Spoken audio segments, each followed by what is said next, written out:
आगाज़ तो होता है, अंजाम नहीं होता, जब मेरी ज़िंदगी में वो नाम नहीं होता।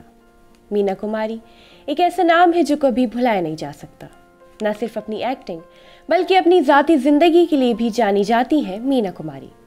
आज की वीडियो में हम इसी सदाबहार अदाकारा के बारे में बात करने जा रहे हैं। आदाब, आप देख रहे हैं आवाज़ द वॉइस और मैं हूँ आपके साथ अमीना माजिद। हमारी हौसला अफजाई के लिए चैनल को सब्सक्राइब करना न भूलें।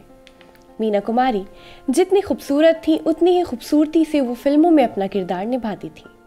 मीना कुमारी का जन्म 31 मार्च 1933 को मुंबई में हुआ। मीना ने स्कूल की पढ़ाई नहीं की थी, लेकिन उन्हें कई भाषाओं का ज्ञान था और वो शायरी की बेहद शौकीन थी।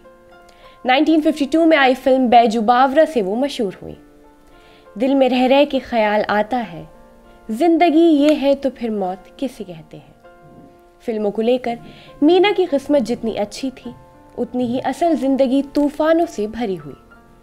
उन्होंने अपनी जिंदगी में इतने दुख देखे कि उन्हें ट्रेजेडी क्वीन भी कहा जाने लगा। जहां बचपन में मीना को कोई सुख नहीं मिला था, वहीं उनकी शादीशुदा जिंदगी भी सुखी नहीं रही। मुझसे पहली सी मोहब्बत मेरे महबूब न मांग, फैज़ अहमद फैज़ की ये नज़म मीना की लव लाइफ को बखूबी बयान करती है। प्यार एक ऐसा शब्द है जिससे मीना हमेशा महरूम रही। मीना कुमारी और कमाल अमरोही एक दूसरे से मोहब्बत करते थे और शादी करना चाहते थे, लेकिन कमाल पहले से ही शादीशुदा थे, इसलिए उन्होंने चोरी छुपे मीना से निकाह किया। पर कुछ महीने बाद ही दोनों के बीच झगड़े होने लगे।